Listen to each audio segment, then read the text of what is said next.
Highs நான் ஜெசோனா. இன்னைக்கு நம்ம எத பத்தி பார்க்க போறோம் அப்படின்னு பார்த்தீங்கன்னா, ஒரு பரபரப்பான நியூஸ பத்தி தான் பார்க்க போறோம். என்ன அப்படின்னு பார்த்தீங்கன்னா, இயக்குனர் சங்கருடைய சொத்தை முடக்கிய அமலாக்கத்துறை. ஏன் முடக்குனாங்க அப்படின்னு பார்த்தீங்கன்னா, அதாவது வேறு ஒருவருடைய கதைய திருடி படம் எடுத்ததுனால, இயக்குனர் சங்கருடைய சொத்த வந்து முடக்கியிருக்காங்களாம். அப்படி யாருடைய கதைய திருடி படம் எடுத்தாரு? அந்த கதைய வச்சு என்ன படம் தான் எடுத்தாரு? இதெல்லாம் பத்தி தான் இந்த வீடியோல பார்க்க போறோம். இந்த வீடியோக்குள்ள போறதுக்கு முன்னாடி, இந்த வீடியோ பத்தின கருத்து ஏதாவது உங்களுக்கு இருந்துச்சுன்னா, கமெண்ட்ல தெரிவிங்க. ஏன்னா உங்களுடைய கமெண்ட்ட பார்த்து நாங்க நெக்ஸ்ட் வீடியோ பெஸ்ட்டா எடுக்கிறதுக்கு யூஸ்ஃபுல்லா இருக்கும். வாங்க வீடியோக்குள்ள போகலாம். சரி, முதல்ல எந்திரன் படம் நம்ம எல்லாத்துக்குமே தெரியும். இந்த படம் 2010ல வந்து ரிலீஸ் ஆச்சு.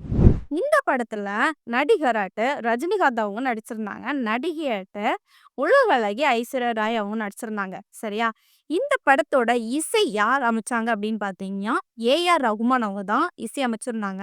இந்த படத்தோட இயக்குனர் வந்து சங்கர் அவங்க தான். சரியா? அதுக்கு பிறகு இந்த படத்த அந்த டைம்ல என்ன பண்ணாங்கன்னா, 150 கோடி பட்ஜெட்ல வந்து எடுத்திருந்தாங்க. அதாவது 2010ல வந்து இந்த அளவுக்கு வந்து யாருமே அதிக அளவு பட்ஜெட்ல இந்த படத்த வந்து எடுக்க மாட்டாங்க. சங்கர் அவங்க தான் என்ன பண்ணியிருந்தாங்கன்னா, அதிக பட்ஜெட்ல எடுத்திருந்தாங்க. சரி, இந்த படத்தால தான் இப்போ பெரிய பிரச்சனையே தொடர ஆரம்பிச்சது. என்ன அப்படின்னு பார்த்தீங்கன்னா, இந்த எந்திரன் படத்தோட கதைய வந்து எழுத்தாளர் அருள் தமிழ்நாடார் என்பவர் வந்து என்ன சொல்றாருன்னா, இது வந்து என்னுடைய கதை அப்படி வந்து சொல்றாரு. சரியா? அதாவது அவருடைய கதைனா, ஜிஹிபா என்ற கதைய வந்து திருடி தான் இந்த படத்த வந்து எடுத்திருக்காங்க. அதாவது எந்திரன் படமா எடுத்திருக்காங்க அப்படின்னு சொல்லியிருக்காங்க. அப்புறம் முக்கியமா என்ன சொல்லியிருக்காரு அப்படின்னு பார்த்தீங்கன்னா, இந்த ஜிகிபா கதை வந்து 1996ஆம் ஆண்டு வந்து இனிய உதயம் பத்திரிகையில வந்து இது வந்து ஒரு சிறுகதையா வந்து தொடங்கிச்சு. அதாவது ரிலீஸ் ஆச்சு அப்படின்னு வந்து சொன்னாரு. அடுத்ததாட்டு 2007ஆம் ஆண்டுல வந்து அ தீப்தி தீபிகா அப்படின்னு சொல்லிட்டு ஒரு நாவல்ல வந்து ஒரு புக்காட்டும் வெளியிட்டிருந்ததாட்டும் அவரு வந்து சொல்றாரு. சரியா? இப்ப அவரு என்ன சொல்றாரு அப்படின்னு பார்த்தீங்கன்னா, இந்த கதையில வந்து ஒரு ரோபோ வச்சு கதை உருவாகும். இந்த கதையும் எந்திரன் படத்தோட கதையும் பார்க்கும்போது சேமா ஒத்துப்போகுது அப்படின்னு வந்து அவரு வந்து சொல்றாரு. சரியா? இத வச்சுக்கு தான் என்ன பண்றாரு, அவரு கம்ப்ளைண்ட் குடுக்குறாரு. இதுல தான் அவங்களுடைய கம்ப்ளைண்ட் வந்து தொடருது. அதாவது அவர் எங்க கம்ப்ளைண்ட் குடுக்குறாரு, எப்ப குடுக்குறாரு அப்படின்னு பார்த்தீங்கன்னா, 2010லயே தொடங்கிட்டாரு. அ அருள் தமிழ்நாடார் அவர் வந்து சென்னை எழும்பூர் கிழமை நீதிமன்றத்துல வந்து இயக்குனர் சங்கர் மீதும், அப்புறம் வந்து படத்தோட தயாரிப்பாளர் இருக்காங்கல்ல, அவங்க பேர் வந்து கலாநிதி மாறன். அவர் மீதும் என்ன பண்றாங்கன்னா, வழக்கு பதிவு செய்றாங்க.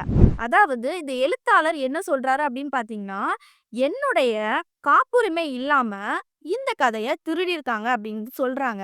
அதாவது அவரு முக்கியமா என்ன சொல்றாருன்னா, இந்த கதைய எடுக்கும்போது என்கிட்ட கேட்டுக்கிட்டு என்னுடைய உரிமையோட என்ன பண்ணலாம், இந்த கதைய எடுத்திருக்கலாம்ல அப்படின்னு சொல்லிட்டு என்ன பண்றாரு, அவரு வந்து வழக்க வந்து பதிவு பண்றாரு. அடுத்தது இந்த வழக்கு வந்து கொஞ்சம் வருஷமா நடந்துட்டு இருக்குது. 2019ஆம் ஆண்டு வந்து என்ன ஆகுது அப்படின்னு பார்த்தீங்கன்னா, தீர்ப்பு வழங்குறாங்க.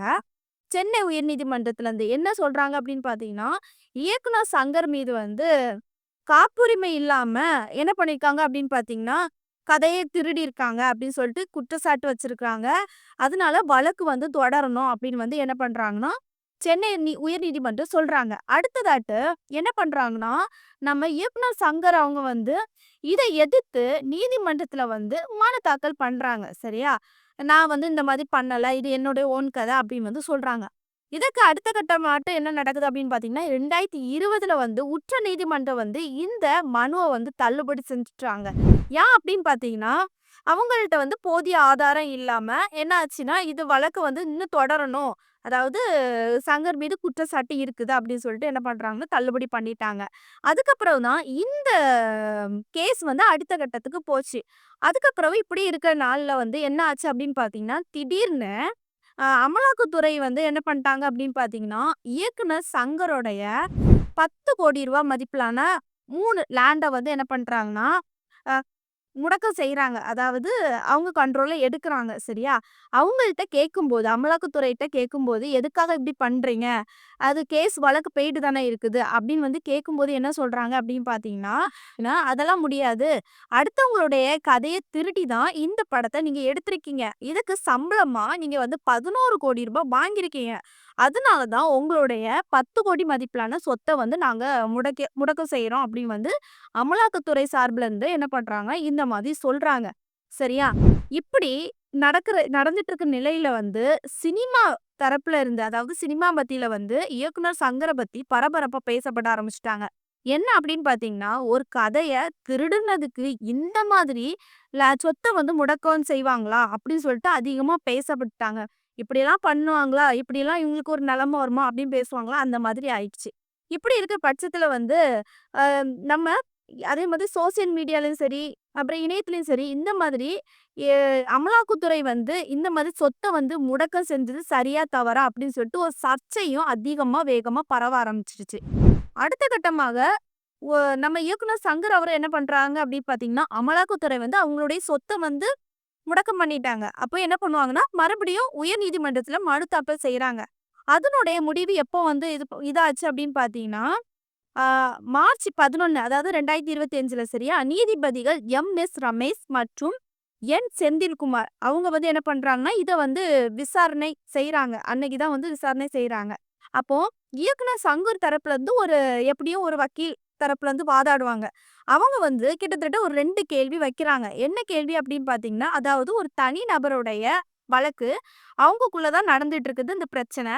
அப்போ அப்படி அமலாக்கத்துறையில இருந்து இந்த அவங்களுடைய சொத்த வந்து முடக்கம் செய்யலாம் அப்படின்னு சொல்லிக்கிட்டு கேட்குறாங்க.